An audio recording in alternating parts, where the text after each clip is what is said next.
Bismillahirrahmanirrahim. Assalamualaikum warahmatullahi wabarakatuh. Alhamdulillahirabbil alamin wa bihi nasta'inu ala umurid dunya waddin, wassalatu wassalamu ala asyrafil anbiya wal mursalin sayyidina wa maulana Muhammadin wa ala alihi wa sahbihi wa man da'a bi da'watihi wastanna bi sunnatihi ila yaumi liqa'i rabbih. Rabbi shrah li sadri wa yassir li amri wahlul 'uqdatam min lisani yafqahu qawli. Jamaah dimanapun berada, malam ini kita masuk dalam stasiun yang ke-17, menjauhi ghibah. Ghibah dari kata ghaib, kalau orangnya ada, hadir. Kalau orangnya tidak ada, ghaib, tak kelihatan. Makanya kalau ada salat jenazah, tak ada jenazahnya, tidak ada, disebut dengan salat ghaib. Ghibah membicarakan aib orang yang orangnya tidak kelihatan, tidak ada di situ. Diceritakan aibnya, cacatnya, kekurangannya. Berdasarkan firman Allah surat Al-Hujurat ayat 12, A'udzubillahi minasyaitonir rajim. Wala yaghtab ba'dukum ba'dha. Janganlah kamu menghibah, membicarakan aib saudaramu satu sama lain. Ayuhibbu ahadukum ay ya'kula lahma akhihi maita. Maukah kamu memakan bangkai saudaramu? Orang yang menceritakan aib, cacat, kekurangan saudaranya, maka sesungguhnya dia sedang memakan bangkai saudaranya. Sedangkan bangkai tikus orang jijik, apalagi bangkai manusia, apalagi mayat, bangkai. Qala al-musannifu rahimahullah, Imam Abul Qasim Abdul Karim Ibnu Hawazin Al-Qushairi, penulis kitab Ar-Risalah Al-Qushairiyah, berkata, Imam Abu Sa'id Muhammad bin Ibrahim Al-Ismaili meriwayatkan kepada kami dari gurunya Abu Bakar Muhammad bin Al-Husain bin Al-Hasan bin Al-Khalil, dari gurunya Ali bin Hasan, dari gurunya Ishaq bin Isa binti Daud bin Abi Hind, dari gurunya Muhammad bin Abi Humaid, dari Musa bin Wardan, dari Abu Hurairah radhiyallahu anhu, anna rajulan qama, ada seorang laki-laki berdiri, wa huwa ma'a Rasulillah sallallahu alaihi wasallam, dia bersama Rasulullah sallallahu alaihi wasallam, qabla dzalika jalisun, sebelum itu dia duduk, tiba-tiba dia berdiri.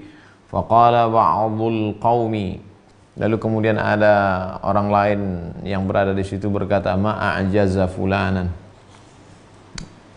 lemah sekali dia, lemah sekali dia. Maksudnya kenapa dia tidak bisa konsisten dari awal sampai akhir? Kalau duduk ya duduk aja, kalau berdiri berdiri aja. Kenapa tiba-tiba dia merubah posisinya? Lemah sekali dia. Mendengar itu apa kata Nabi SAW? Akaltum akhakum, kamu sudah memakan saudaramu. Waqtabtumuhu, kamu sudah membicarakan aibnya, kekurangannya. Kalau mau menegur dia, tegur dia langsung. Saudaraku, kenapa posisimu berubah? Kenapa kau tidak menghormati Nabi? Bukan dengan cara membicarakannya kepada orang lain, lalu mengajak orang lain buat dosa, menikmati cerita itu tanpa ada solusi. Hadis riwayat Abu Ya'la Al-Mawsili dan Imam At-Tabrani. Wa auhallahu subhanahu wa ta'ala, Allah mengirimkan wahyu ila Musa alaihi salam, kepada Nabi Musa alaihi salam. Man mata taiban, siapa yang mati dalam keadaan bertaubat, minal ghibati, dari ghibah. Ceritakannya aib tetangganya, diceritakannya kekurangan saudaranya, diceritakannya ghibah, gunjing, gosip, gunjing. Kemudian setelah itu dia bertobat, fahuwa akhiru man yadkhulul jannata, dia adalah orang yang terakhir masuk surga. Mencuri, pezina, pemabuk, peminum khamar, korupsi, narkoba, masuk neraka semua. Dan yang terakhir masuk ke dalam surga adalah orang yang taubat dari ghibah. Menunjukkan apa? Azabnya lebih lama. Orang yang minum khamar, dosanya hanya kepada Allah. Orang yang berjudi, dosanya kepada Allah. Orang yang ghibah kepada manusia, kepada orang yang dighibahi, diceritakan aibnya, kepada orang yang mendengar ceritanya.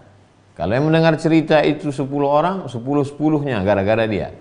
Bagaimana kalau ghibahnya di televisi, di grup WhatsApp? Berapa orang itu korbannya? Waman mata musirran 'alaiha, siapa yang mati dalam keadaan belum bertobat terus-menerus ghibah, fahuwa awwalu man yadkhulun nara, dialah orang pertama masuk neraka. Dipajang semua pelaku dosa, pezina, pemabuk, peminum khamar, penjudi, pemakai narkoba, semuanya. Siapa yang pertama kali masuk neraka? orang yang melakukan ghibah. Dan kalau orang itu bertaubat, belakangan masuk surga. Hikmah menunjukkan azabnya luar biasa. Oleh sebab itu, apalagi di waktu-waktu kosong musim corona ini, tidak ada kegiatan, memang sedang di rumah, lockdown, PSBB, duduk tidak keluar, tapi sesungguhnya lidahnya tidak bicara, tapi tangannya tidak berhenti, kirim berita ke sana kemari, grup-grup, maka stop, karena ancaman yang begitu keras. Wa qala Auf berkata, dakhaltu ala Ibn Sirin, saya menemui Imam Ibn Sirin. Fatanawaltul Hajjaj, lalu saya menceritakan aib Hajjaj. Hajjaj ini adalah orang yang jahat, panglima perang, hobinya safakud dima, menumpahkan darah. Di akhir hayatnya Hajjaj ini luar biasa. Di akhir hayatnya Hajjaj ini sakit keras. Lalu kemudian Imam sahabat Nabi yang mulia Abdullah ibnu sahabat Nabi yang agung dan mulia bernama Anas bin Malik, dia sempat bertemu dengan Anas bin Malik. Kata dia, wahai Anas bin Malik, jangan doakan aku panjang umur, aku sudah tak tahan lagi azab ini. Membunuh aja hobinya, jahat dia memang. Ada saya tulis dalam buku 35 orang yang melewati mati sakaratul maut. Mengerikan kematian Hajjaj, sampai-sampai diikat daging di benang, mohon maaf, lalu kemudian dimasukkan dari duburnya. Setelah itu ditarik lagi, maka daging itu berulat. Jadi usus dia di dalam berulat. Makanya dia tak minta supaya disembuhkan dan minta panjang umur kepada sahabat Nabi Anas bin Malik, minta supaya cepat mati saja. Lalu kemudian Auf bercerita kepada Ibnu Sirin tentang Hajjaj itu orangnya jahat, Hajjaj itu begitu begini begodong. Faqala Ibnu Sirin berkata, Innallaha ta'ala hakamun adlun, sesungguhnya Allah Ta'ala itu maha bijaksana dan maha adil. Fakama ya'khudhu minal Hajjaj ya'khudhu lil Hajjaj, sebagaimana Allah Subhanahu wa Ta'ala melihat Hajjaj berbuat silap, salah dan dosa, maka Allah membalas perbuatan Hajjaj. Wa innaka idza laqita Allah azza wa jalla ghadan, seandainya engkau mati dan engkau berjumpa dengan Allah Subhanahu wa Ta'ala, wahai Auf, kata Ibnu Sirin, kana asgharu dhanbin asabtahu ashadda 'alaika min a'zabi dhanbin asabahu al-Hajjaj, maka dosamu yang paling kecil itu lebih berat daripada dosa Hajjaj. Memang Hajjaj banyak silap, banyak salah, banyak dosa, tapi biarlah itu dibalas Allah Subhanahu wa Ta'ala. Sedangkan engkau menceritakan keburukan, cacat, aib, jelek Hajjaj, sekecil-kecil dosamu ghibah ini, maka itu lebih besar daripada dosa Hajjaj. Begitulah mereka dulu menegur, menasehati supaya orang berhenti menceritakan aib orang lain. Oh, tapi saya mesti menceritakan orang ini Pak Ustadz. Kalau mau menceritakan untuk klarifikasi, satu kali. Ada kalanya kita boleh menceritakan aib orang lain. 3 momen. Yang pertama, saat di pengadilan bersaksi, hakim bertanya, wahai saksi, ya Tuan Hakim, apakah betul kau melihat terdakwa ini melakukan perbuatan ini? Saat itu kau cerita, boleh. Jangan kau jawab kepada hakim, mohon maaf Pak Hakim, saya mau cerita tapi saya khawatir ini ghibah, dosanya besar Pak Hakim. Yang kedua, saat engkau bertanya kepada ulama, Tuan Guru, Kiai, ya, ini ada orang di kampung kami, gimana dia? Nah, inilah saya mau nanya fatwa tapi saya nggak bisa cerita karena takut saya ghibah. Oh, nggak bisa begitu. Tanyakan sekali, tapi jangan menikmati cerita itu. Yang ketiga adalah memberitahukan orang jahat tentang kejahatannya. Assalamualaikum Pak, Bu, ya nanti kalau si Anu datang kemari jangan kasih pinjam duit ya. Itu memang dia bukan kebutuhan untuk anak istrinya, itu memang orangnya jahat. Itu kalau dia sudah ambil uang nggak akan dia bayar. Cukup sekali memberitahukan tentang kejahatan orang. Dalam 3 kasus ini boleh. Tapi di luar itu maka tercela. Waqila, ada riwayat menyebutkan, du'iya Ibrahim bin Adham ila da'watin. Suatu ketika seorang wali Allah bernama Ibrahim bin Adham diundang dalam satu acara walimah kenduri. Fadara, dia pun datang. Fadzakaru rajulan lam yatihim. Ketika Imam Ibrahim bin Adham duduk bersama undangan, tiba-tiba tamu undangan itu menceritakan seseorang yang tidak hadir di situ. Wah, si anu itu begini, begono, begini. Faqalu. Mereka berkata, innahu saqil. Itu orang itu berat sekali itu parah sekali dia itu. Faqala Ibrahim. Apa kata Imam Ibrahim bin Adham? Innama fa'ala bi hadza nafsi. Innama fa'ala bi hadza nafsi. Yang sudah kulakukan ini adalah haitsu hadartu maudi'an. Aku sudah hadir di sebuah majelis yughtabu fihi nas. Yaghtabu fihi nas. Ternyata di majelis itu orangnya hobi menceritakan aib, cacat, kekurangan orang lain. Fa kharaja. Lalu kemudian Ibrahim bin Adham keluar dari majelis walimah itu, walam ya'kul salasata ayyamin. Dia tidak makan 3 hari. Kenapa dia tidak makan 3 hari? Dia berpuasa. Kenapa dia berpuasa? Menebus silap salahnya, minta ampunnya kepada Allah Subhanahu wa taala. Begitu ulama-ulama dulu, kalau dia lakukan salah, dia tambah amalnya seperti biasa, lebih daripada biasanya. Dalam kitab Al-Fiqhul Islami wa Adillatu Syekh Wahbah Zuhaili dalam membahas tentang salat berjamaah, kalau mereka terlambat salat takbiratul ihram, dia bersedih 3 hari. Kalau sampai terlambat 1 rakaat salat jamaah, mereka bersedih 7 hari. Jadi mereka tambah untuk menghukum dirinya. Apa yang dilakukan Ibrahim Adham bukan ikut cerita aib orang lain, bukan menghabiskan waktu untuk menggunjing, menggosip, hanya sekedar silap salah duduk di majelis saja. Duduk di majelis itu, mendengar mereka, langsung keluar, tidak ikut ngomong, dihukumnya dirinya 3 hari. Oleh sebab itu kalau kita lihat majelis itu memang majelis orang yang suka menggunjing, ngerumpi, menggosip, maka baiknya tidak datang. Tapi dalam hadis dikatakan idza da'aka fa'ajibhu. Kalau kau diundang wajib datang. Memang betul. Wajib datang, ada maslahat, silaturahim, memperbaiki hubungan. Tapi di sana ada mudarat. Mudaratnya apa? Memakan bangkai saudara, habis amal ibadah. Kalau bertemu antara dua, mudarat dengan maslahat, negatif dengan positif, mana yang lebih didulukan? Darul mafasid muqaddam ala jalbil masalih. Menolak mudarat lebih dikedepankan, lebih diutamakan daripada mengambil manfaat. Waqila, ada riwayat menyebutkan, mithlul ladzi yaghtabun nas. Perumpamaan orang yang ghibah membicarakan aib orang lain, kama man nasaba manjaniqan. Seperti orang yang meletakkan bara api di manjanik. Manjanik itu seperti panah besar, diletakkan bola api tanah liat yang dijemur, yang direndam dengan minyak. Setelah itu dinyalakan, diletakkan di panah itu, lalu kemudian apa namanya itu kalau tempat kita? Panah bola api. Perang-perang zaman dulu. Manjanik namanya. Orang yang melakukan ghibah itu seperti orang yang meletakkan bola api di panah, ingin melontar, menembak. Yarmi bihi hasanatihi. Lalu dia melemparkan amal-amal kebaikannya dengan panah itu. Orang kalau perang dilemparkannya dengan panah itu adalah bola-bola api, batu, lempar sana, lempar sini, dipakai untuk meruntuhkan tembok, dipakai untuk memecah belah barisan musuh, dipakai untuk menghancurkan istana. Tapi ini orang yang kalau dia sedang ghibah itu, dia pakai untuk melemparkan, dilemparkannya puasanya, ditembakkannya zikirnya, dibuangnya salat sunatnya, ya syarqan wa gharban, ke timur dan ke barat. Yaghtabu wahidan khurasanian. Suatu kali dia menceritakan aib orang Khurasan.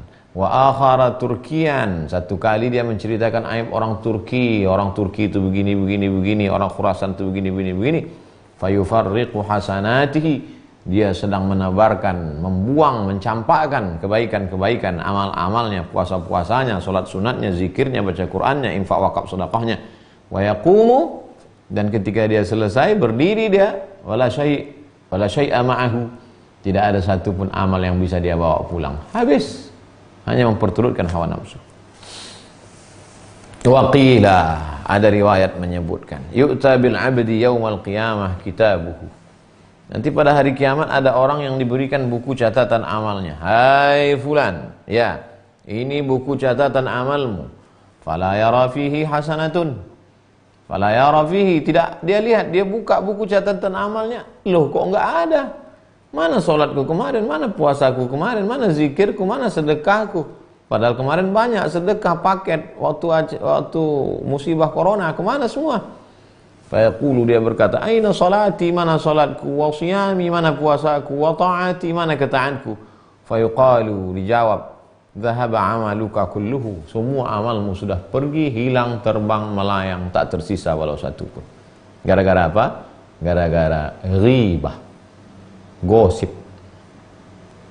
Waqila, ada satu riwayat, manil tiba bi ghibatin, siapa yang diribahi, digosipin, diceritakan orang aib, cacat, kekurangannya, ghafarallahu lahu nisfa dhunubihi, maka Allah mengampunkan setengah dosanya. Berbahagialah orang yang digosipin, berbahagialah orang dapat kabar gembira, wahai yang selalu dijadikan Allah ejekan, karena setengah dosamu sudah diampuni Allah. Tinggal lagi setengah lagi, kau banyak-banyak istighfar, salat sunat taubat, bersih, masuk surga insyaallah. Amal mereka pula yang berpindah kepadamu. Kabar gembira buat orang yang selalu digosip, dihina, dicaci maki, dibuli, diribah. Qala Sufyan ibn al-Husain, Imam Sufyan bin Husain berkata, kuntu jalisan inda Iyas ibni Muawiyah. Saya duduk di samping Iyas bin Muawiyah. Faniltu min insanin. Saya duduk di samping Iyas, lalu saya katakan, wahai Imam Iyas, itu si anu itu begini begono. Qala li, Imam Sufyan berkata, hal ghazawta fi hadzal am at-Turk war Rum? Apakah tahun ini kau ada perang di Turki dan di Roma? Ada kau berperang melawan Turki dan Roma tahun ini? Faqultu la, saya tidak ada. Salima minka Turk war Rum. Alhamdulillah tahun ini orang Turki, orang Roma selamat dari tanganmu, selamat dari panahmu, selamat dari tombakmu, selamat dari pedangmu. Wa ma salima minka akhukal muslim. Tapi saudaramu muslim tak selamat dari ujung lidah. Jadi nanti kalau ada orang menceritakan aib kawannya, sahabatnya, tetangganya, keluarganya kepada kita, kita tanya, ada kau perang melawan Israel tahun ini? Ada kau perang melawan komunis tahun ini? Enggak ada, Ustaz. Israel komunis selamat dari tombak, panah, pistol, meriam. Tapi saudaramu tak selamat dari ujung lidah. Apa ini yang kau lakukan? Jadi watawassaw bil haq watawassaw bis sabr. Kalau sanggup, lakukan seperti yang dilakukan Imam Sufyan bin Husain. Kalau tak sanggup, diam. Diam. Qila, ada satu riwayat menyebutkan, yu'tar rajulu kitabuhu. Ada seseorang yang diberi buku catatan amalnya. Hai fulan, ini buku catatan amalmu. Fayara fihi hasanatin lam ya'malha. Dibukanya buku catatan amalnya, loh, ada jihad, ada puasa sunat, ada sholat tahajud, ada sedekah, ada zikir, ada wakaf. Heran dia. Ini malaikat kok bisa salah kasih buku catatan? Apa amal saya ya Allah? Fayuqalu lahu dza bima igtabakan nasu wa anta lam tash'ur. Itu yang kau lihat dalam buku catatan amalmu, itulah amal orang-orang yang selalu menghibah, menggosipimu dan kau tidak tahu. Ambillah. Kabar gembira bagi orang yang suka digosipin, maka sesungguhnya setengah dosamu sudah diampunkan Allah. Kabar gembira bagi yang selalu digosipkan, dihina, dicaci maki, disumpah serapah, di depanmu dia tersenyum, menikam dari belakang, menggunting dalam lipatan, menjegal kawan seiring, bermanis muka, bertanam tebu di tepi bibir, tapi pecah empedu di ujung lidah. Oh, bagaimana orang seperti ini? Maka sabarlah, karena sesungguhnya buku catatan amalmu penuh. Ada orang-orang nanti di akhirat begitu dibuka buku catatan amalnya, dia heran, mali hadzal kitab, Kenapa buku catatan amal saya ini la yughadiru saghiratan wala kabiratan, semua yang kecil-kecil, semua yang besar-besar dosa, sampulnya dosa, buku catatan dosa, bab 1 dosa, footnote-nya dosa, bibliografi dosa. Dosa tak pernah saya lakukan. Karena kau selalu menghibah orang lain. Mana puasa saya? Mana haji saya? Tiap tahun saya umrah. Hilang diambil orang lain. Tapi ada pula orang yang miskin, susah, tak pernah haji, tak pernah umrah. Loh, kok saya umrah tiap tahun? Kok hajinya sering sekali? Saya tak pernah haji, ya Allah. Ini buku catatan amal siapa? Amalmu. Kenapa amalku bisa banyak? Orang yang menggosipmu, menghibahmu, berpindah amalnya kepada engkau. Inilah amal yang paling ringan. Puasa sunat, berat, tahan lapar, tahan haus, tahan mata, tahan telinga, tahan kaki, tahan hati, tahan pikiran. Jihad fisabilillah, berat, tombak, anak panah. Pakai baju besi kepanasan. Jangankan pakai baju besi, pakai APD aja kepanasan. Tapi ada orang-orang yang Masya Allah, tabarakallah, amalnya cuma satu. Apa amalnya? Diam. Alhamdulillah Ustaz, saya nggak pernah balas itu perbuatan mereka. Apa amalmu? Diam. Diam adalah emas.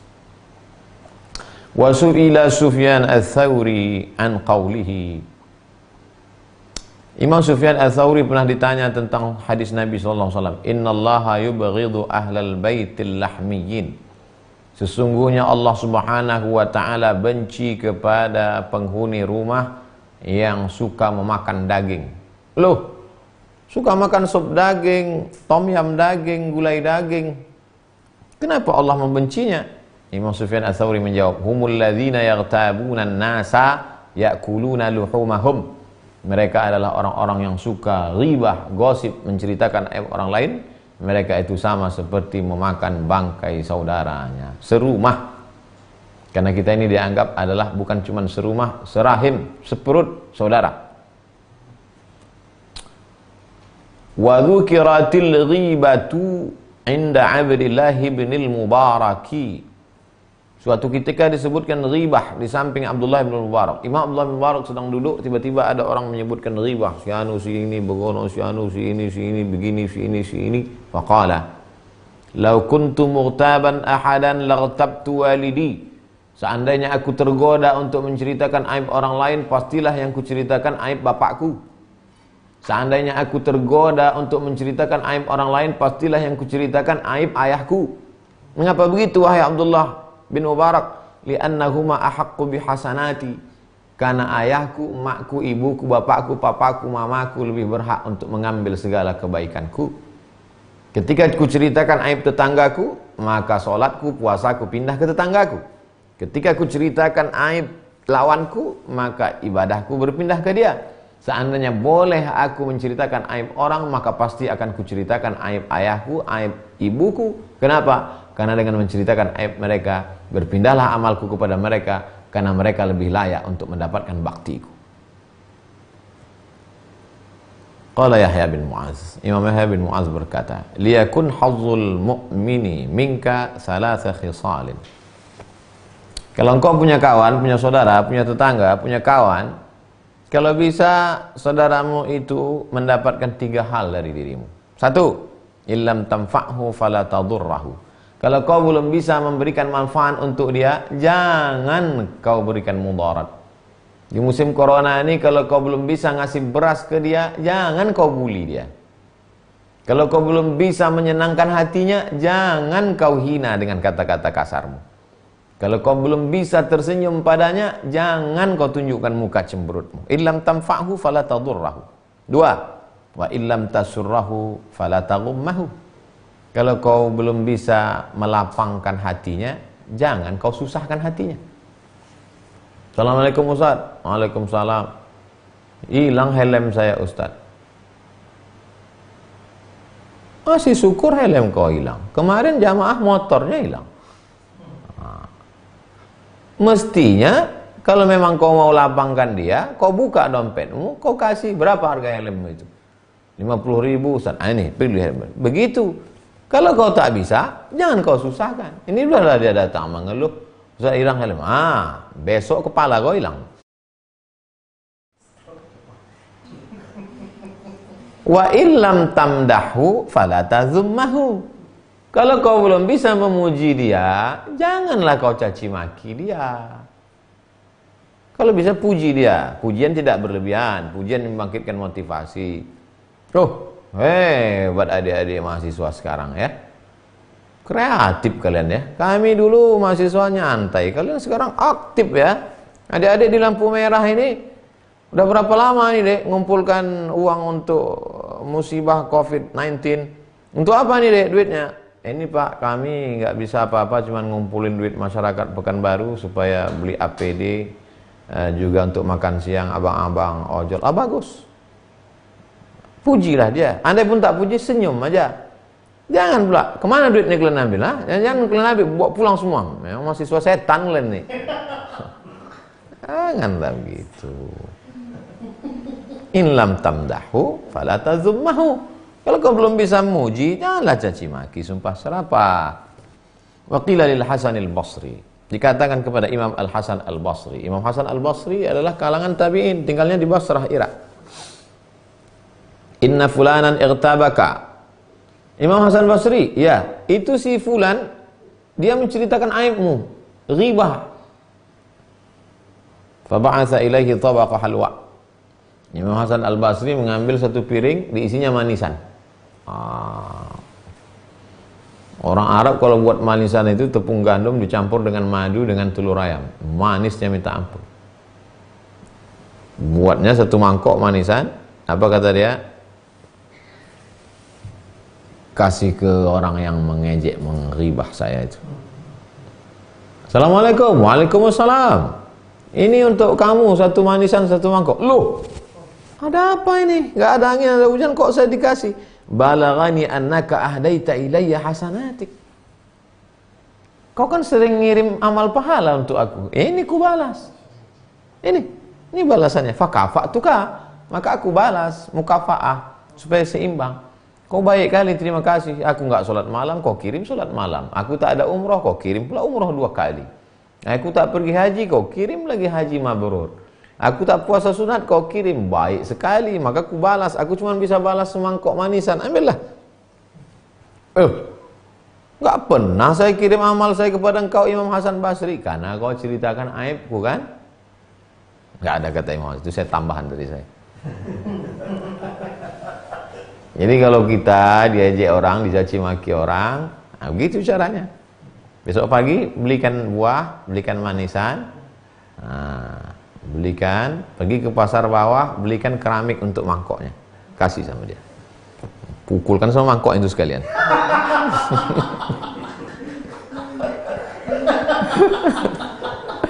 Kau yang sengaja aku kan kalau pas kan. Ternyata kita jauh dari Imam Hasan Al-Basri, jauh kita, Allah. Jadi membaca ini, Imam Hasan Basri tak ada dia menasehati kita, sabar ya, tak ada. Misalnya Imam Hasan Basri berkata, kalau kau diejek orang bersabarlah, balas, enggak. Tapi cara dia itu ablagh, lisanul hal afsah min lisanil maqal. Perbuatan lebih menyentuh daripada ucapan. Coba seandainya Imam Hasan Basri, kalau kau diajak orang sabarlah, surga sudah menunggu, bidadari. Apa kata orang? Alah. Tapi begitu langsung action, menyentuh. Walaupun kita tak bisa seperti dia. Akhbarana Ali bin Ahmad Al-Ahwazi. Imam Ali bin Ahmad Al-Ahwazi meriwayatkan kepada kami, kata Imam Al-Qushairi. Dia meriwayatkan dari gurunya Ahmad bin Ubaid Al-Basri, dari gurunya Ahmad bin Amr Al-Qatuni, dari gurunya Sahal bin Uthman Al-Askari, dari gurunya Rabi' bin Badr, dari gurunya Aban, dari sahabat Nabi Anas bin Malik radhiyallahu an, dari Nabi Muhammad sallallahu alaihi wasallam. Man alqa jilbab al-haya'i an wajhihi fala ghibata lah. Siapa yang sudah mencampakkan kain penutup dirinya. Kita ini kan bisa tampil di depan orang karena ditutup kain. Kepala ditutup kain, badan ditutup kain, lengan ditutup kain, kaki ditutup kain. Maka siapa yang sudah mencampakkan kain penutup dari dirinya sehingga tak lagi ada malunya, fala ghibatalah. Maka menceritakan aibnya itu tidak ghibah. Apa maksudnya? Kita menceritakan itu supaya masyarakat tahu. Kamu jangan pilih si Anu, dia mau jadi kades nih kan? Jangan. Itu pemabuk, nyabu dia itu. Nah, itu bukan ghibah, itu menyadarkan masyarakat supaya jangan sampai salah pilih, menderita kalian nanti. Man alqa jilbabal haya an wajhi fala ghibata. Dia sendiri tidak menutupi aibnya dengan melakukan perbuatan dosa. Tapi kalau dia pernah silap salah sekali, ditutupinya.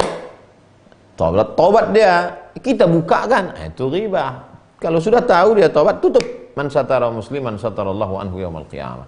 Siapa yang menutup aib saudaranya, maka Allah akan menutup aibnya pula nanti pada hari kiamat. Siapa yang membukakan aib saudaranya yang sudah bertobat, maka sebelum mati dia pasti melakukan perbuatan itu. Hukuman dari Allah SWT. Sami'tu Hamzah bin Yusuf As-Sahmi. Aku mendengar Imam Hamzah bin Yusuf As-Sahmi berkata dari gurunya Abu Tahir Muhammad bin Usaid Ar-Raqi, dari gurunya Ja'far bin Muhammad bin Nusair, dari Imam Junaid. Kata Imam Junaid, kuntu jalisan fi masjid Shunzaih. Aku duduk di masjid, antaziru janazatan, janazata usalli alaiha, menunggu jenazah yang mau saya solatkan solat jenazah. Saya duduk nunggu di masjid, nunggu solat jenazah. Wa ahlu Baghdad ala tabaqatihim, penduduk kota Baghdad, Irak. Ini ceritanya di Baghdad nih, karena Imam Junaid al-Baghdadi, orang Baghdad. Orang Baghdad duduklah sesuai dengan tabaqat, levelnya. Bangsawan, orang biasa, rakyat jelata. Julusun, mereka duduk dengan levelnya masing-masing. Ada yang di kursi empuk, ada yang di kursi rotan, ada yang di lantai. Yang tazirun al janazah, semuanya menunggu jenazah datang. Faraitu faqiran, lalu aku melihat ada satu orang fakir, orang miskin, orang susah. Alaihi atharun nusuk, kulihat dia ada bekas ibadah. Bekas ibadah, kelihatan bahwa dia orang yang taat beribadah. Kelihatan itu dari wajahnya, dari ada bekas-bekas ibadah. Tapi dia yas'alun nas, minta-minta, ngemis, Pak, minta duit, Pak. Faqultu fi nafsi, terlintas dalam hatiku, law amila hadza amalan yasunu bihi nafsahu kana ajmal.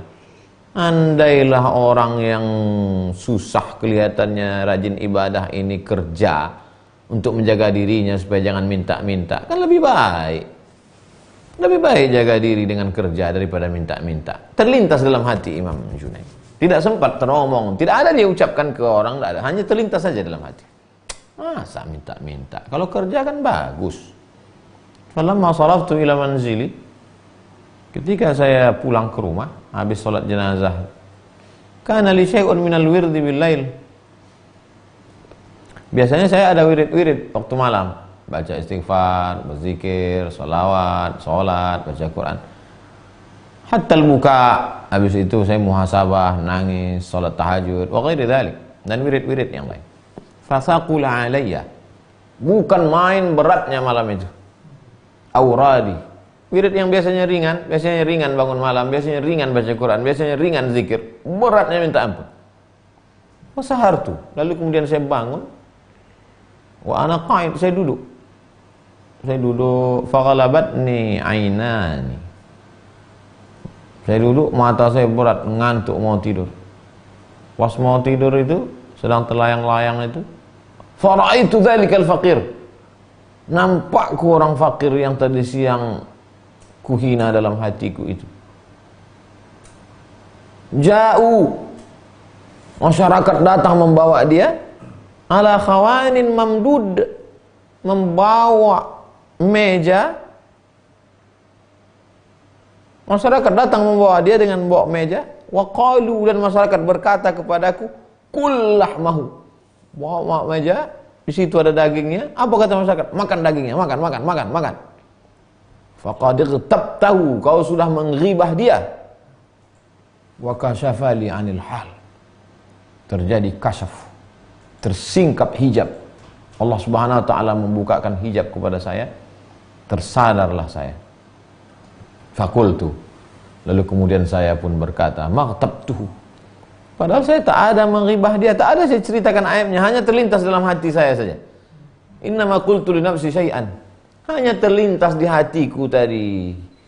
Faqila li ma anta mimman yurdi minka bimithlihi, ma anta mimman yurdi minka bimithlihi. Orang-orang selevel macam kau ini maka tak layak untuk melakukan seperti itu. Jadi semakin dekat kita kepada Allah, tegurannya makin cepat.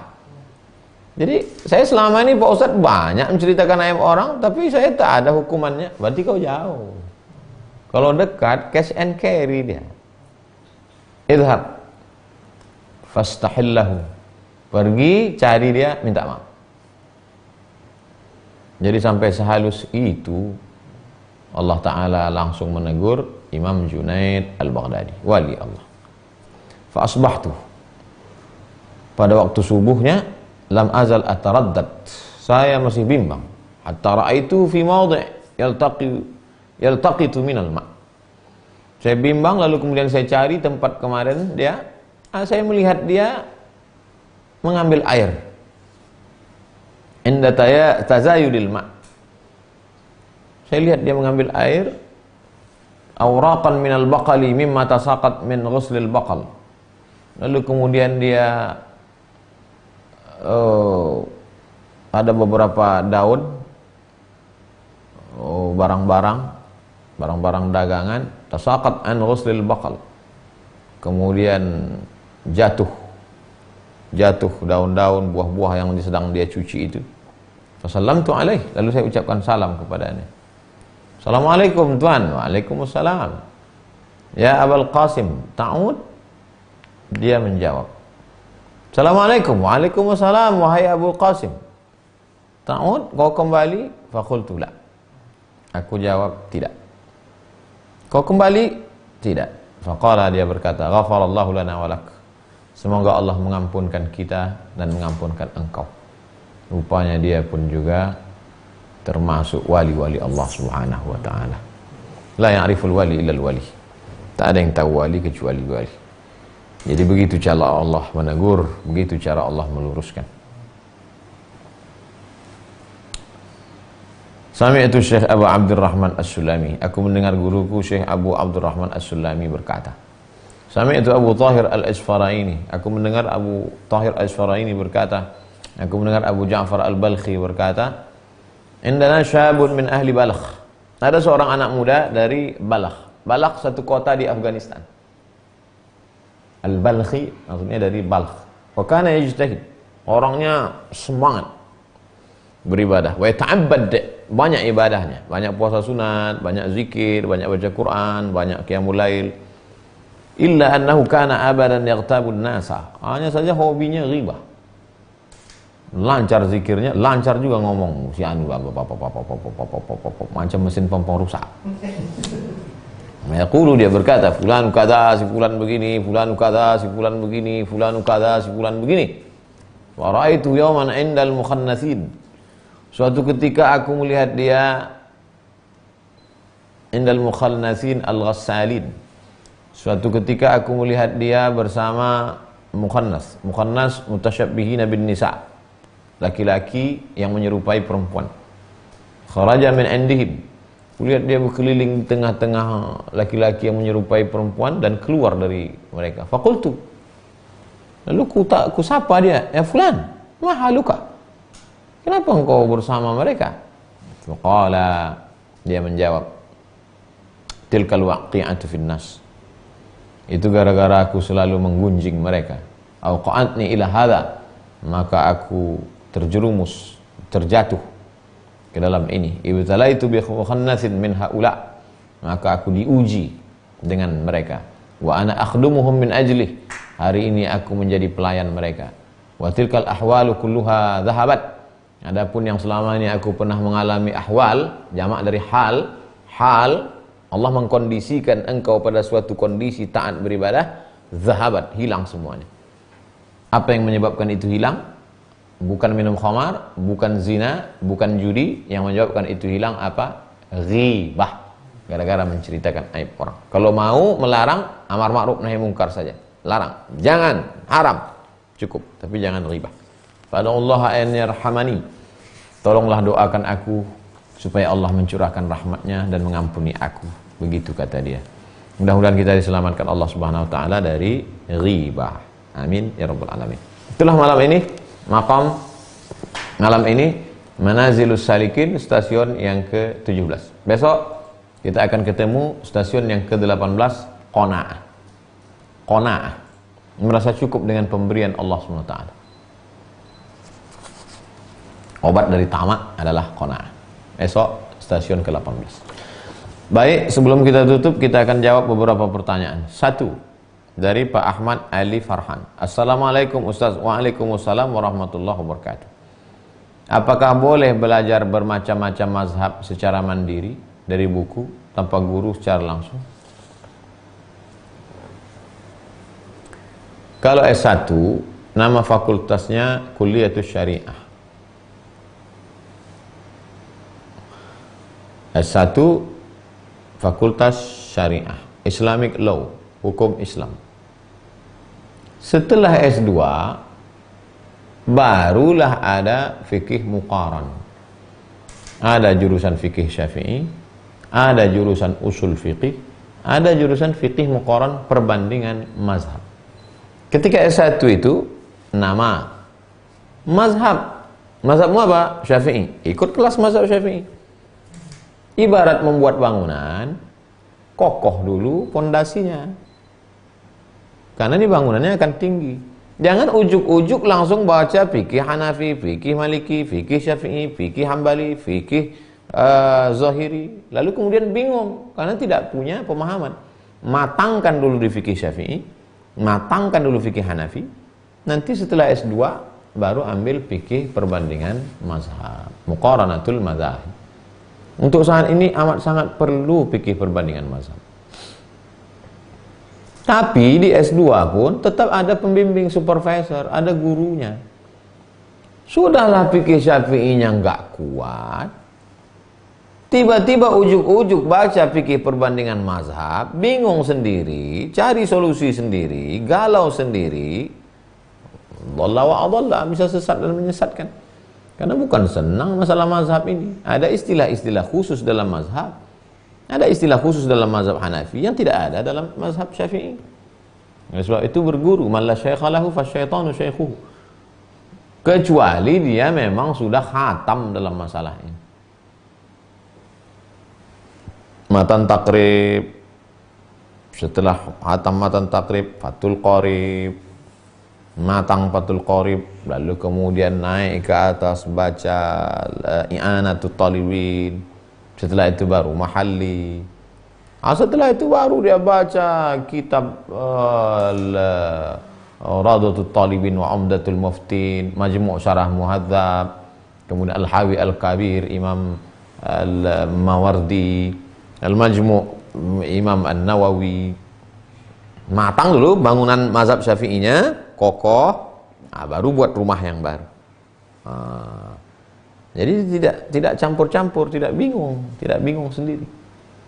Adapun ulama-ulama kita yang ahli-ahli fikih di Indonesia ini, itu memang sudah matang mereka.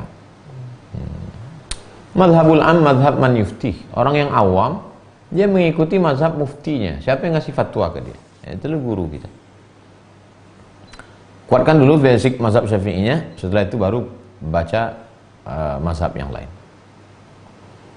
Fikih perbandingan mazhab yang selalu dipakai di pondok yang mengajarkan perbandingan mazhab, Bidayatul Mujtahid wa Nihayatul Muqtasid, Imam Ibn Rushd. Di barat dia dikenal dengan nama Averroes. Orang barat tidak belajar fikihnya, filsafatnya. Tapi di Islam dipelajari fikihnya. Baik, Rosanti Muhsin. Ustadz, apakah saya wajib mengeluarkan zakat profesi dengan penghasilan saya 85 gram per tahun, sementara saya memiliki 3 orang anak yatim yang semuanya sekolah di luar kota?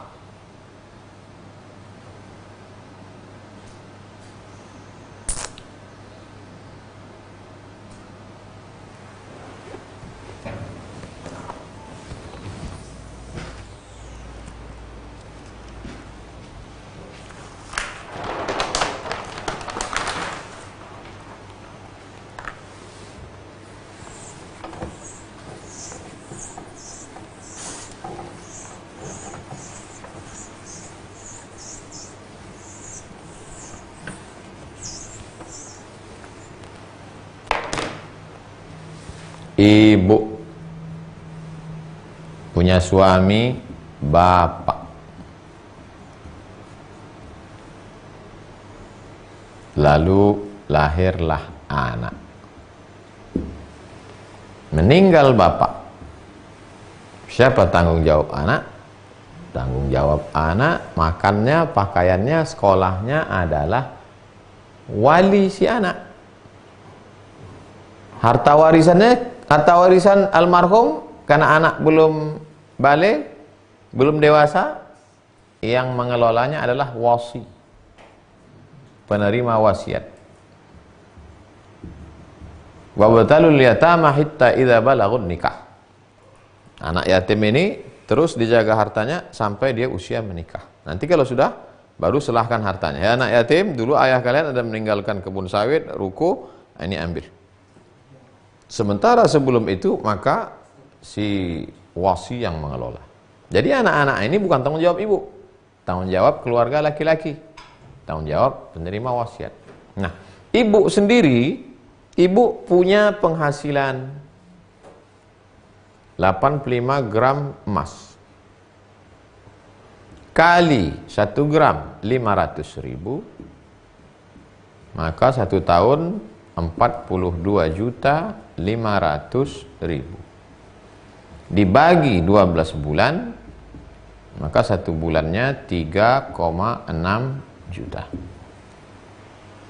Jadi yang menjadi patokannya adalah 85 gramnya.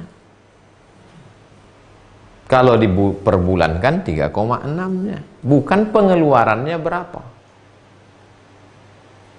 Bukan pengeluarannya berapa, tapi pendapatannya berapa. Kalau pendapatan ibu ini setahun, ini sebulan, maka ibu keluarkanlah 2,5%. Begitulah fikih. Jadi jangan, oh ya angsuran mobil saya, kredit motor saya, ini anak ini. Yang dilihat adalah pendapatannya.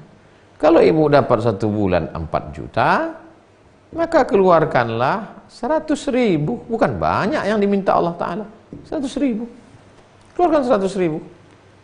Setahun 1.200.000. Tiap bulan keluarkan. Maka itulah tentang masalah. Jadi jangan dicampur aduk. Karena saya menanggung ini Pak Ustadz, maka saya tidak bisa baik. Oh, nggak bisa begitu. Tapi anak ini kan bukan tanggung jawab saya. Iya, bukan tanggung jawab ibu. Kalau begitu bagaimana kalau zakat saya kasihkan ke dia? Seorang istri boleh berzakat ke suaminya. Andai suami ibu masih hidup, dia susah, tak ada kerjaan, ibu ada penghasilan, ibu boleh berzakat kepada suami. Hai suami, ku tengok kau susah kali, ini ku kasih kau zakat. Jangan kau macam-macam. Oleh sebab itu, tapi suami tidak boleh berzakat kepada istri. Kenapa? Kenapa suami istri bisa berzakat ke suami? Kenapa suami tak bisa berzakat ke istri? Karena suami wajib menafkahi istri dan istri tak ada kewajiban untuk menafkahi suami. Wallahu a'lam. Dari Bapak Abdul Rasyid, Ustadz, apa hukumnya seorang wanita memotong rambut dan kukunya ketika sedang haid? Dan bagaimana cara mengganti sholat?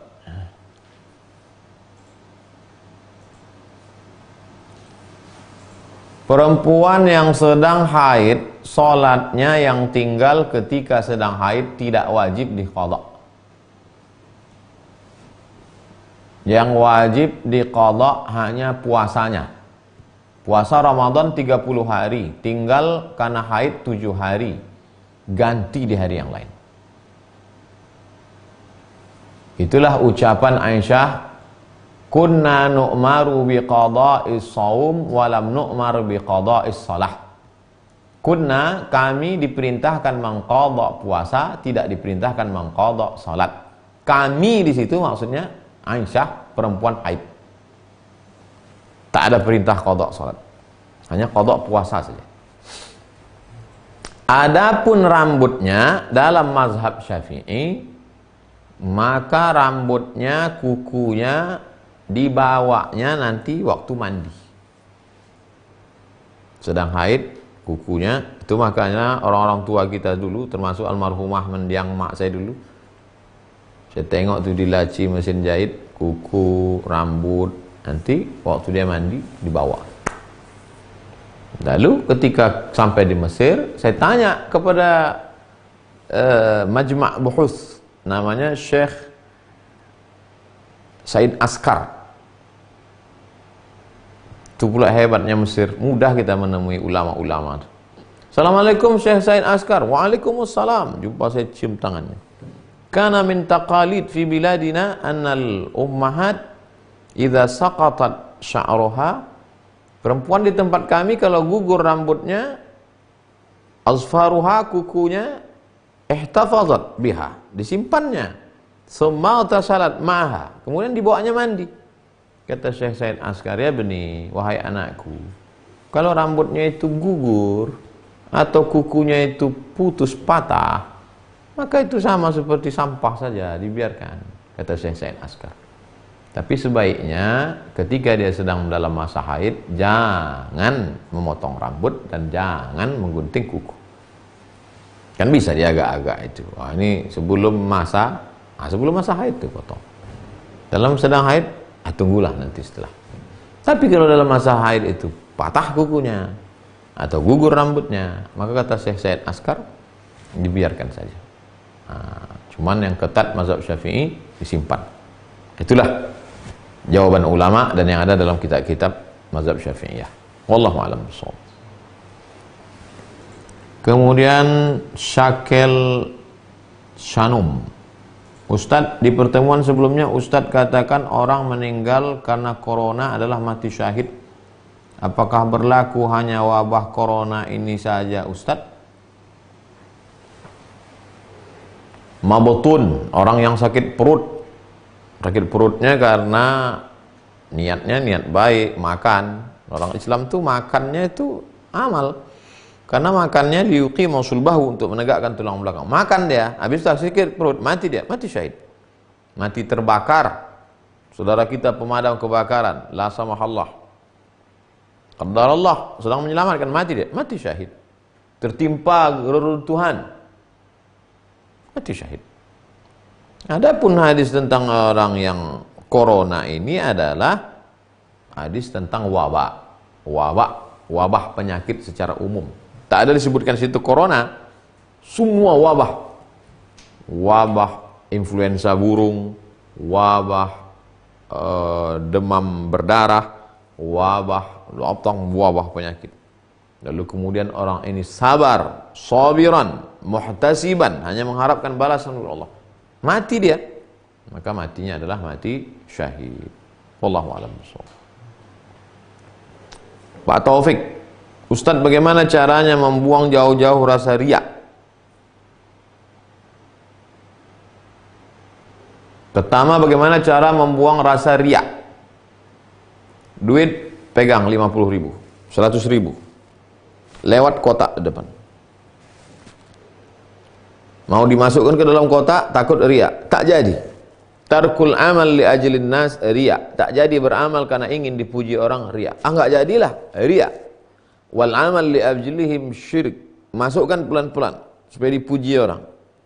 Oh, tengok pula CCTV, ada jalan tak? Wal amal li ajlihim syirik, tak jadi beramal karena takut dipuji orang, riya. Beramal supaya dipuji orang, syirik. Lalu bagaimana caranya? Luruskan niat, bersihkan hati, beramal. Ada lintasan, astagfirullahaladzim. Yang kedua, bagaimana cara membersihkan dari takabur, sombong, angkuh? Sadarkan diri, kau bukan apa-apa, kau bukan siapa-siapa.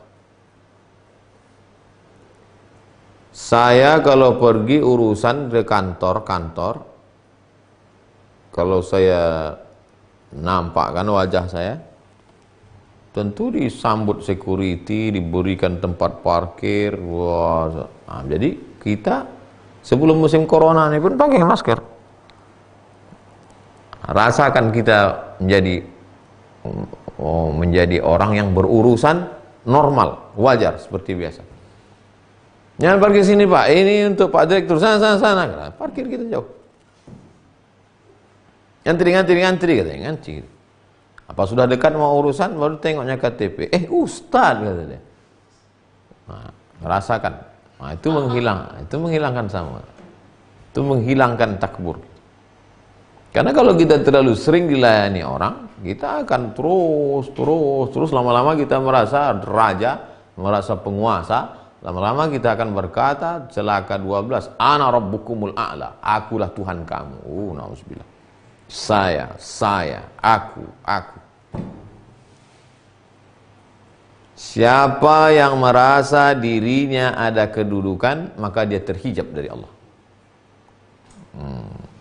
Coba ikuti pertemuan keberapa kemarin ketika man sya'ura anna lahu qimah. Siapa yang merasa bahwa dirinya ada kedudukan, ada nilai, maka dia terhijab dari Allah SWT. Merasakan bahwa dirimu bukan apa-apa, bukan siapa-siapa, tak ada daya, tiada upaya, hanya Allah semata. Bagaimana menghilangkan was-was ketika sedang ibadah, muncul dengan sendirinya. Qul a'udzu birabbin nas, malikin nas, ilahin nas, min syarril waswasil khannas, alladzi yuwaswisu fi sudurin nas minal jinnati wan nas. Itu doanya. Di antara penyebab was-was wudu batal. Batal nggak wudu nih? Rusak nggak wudu nih? Jangan, itu adalah tidak pakai terompah dalam WC. Lantai memerci air najis, tapak kaki menginjak, muncul was-was. Maka disuruh pakai terompah. Itu ikhtiarnya. Bukan. Ini doanya. Ikhtiarnya pakai terompah. Penyebab was-was, makan syubhat. Hindari makan syubhat supaya bersih dia, jangan was-was. Ikhtiar, usaha, tawakal kepada Allah SWT. Mudah-mudahan kita diselamatkan dari was-was ini insyaallah. Terima kasih segala perhatian jamaah, mohon maaf segala kesilapan dan kekhilafan. Jangan lupa esok malam kita tetap, besok tanggal 20 malam ini sudah masuk 21 Sya'ban. Besok hari Selasa, Rabu, Kamis, Jumat, Sabtu, Ahad, Senin, Selasa, Rabu. Besok Rabu, Kamis, Jumat, Sabtu, Ahad, Senin, Selasa, Rabu, Kamis. 9 hari lagi. 9 hari lagi kita masuk bulan suci Ramadan. Bertaubat, banyak ngaji, bersihkan hati, bersihkan diri, bersihkan mata, bersihkan pikiran, bersihkan makan, bersihkan langkah kaki, bersihkan lidah. Karena kita akan menuju bulan yang suci. Besok malam insya Allah kita jumpa dalam stasiun yang ke-17, stasiun Qona. Terima kasih segala perhatian, mohon maaf segala kesilapan. Subhanakallahumma wa bihamdika, asyhadu an la ilaha illa anta, astaghfiruka wa atubu ilaik. Wa sallallahu ala sayyidina wa maulana wa syafi'ina wa dhukhrina Muhammad wa ala alihi wa sahbihi wa sallam, walhamdulillahi rabbil alamin. Wassalamualaikum warahmatullahi wabarakatuh.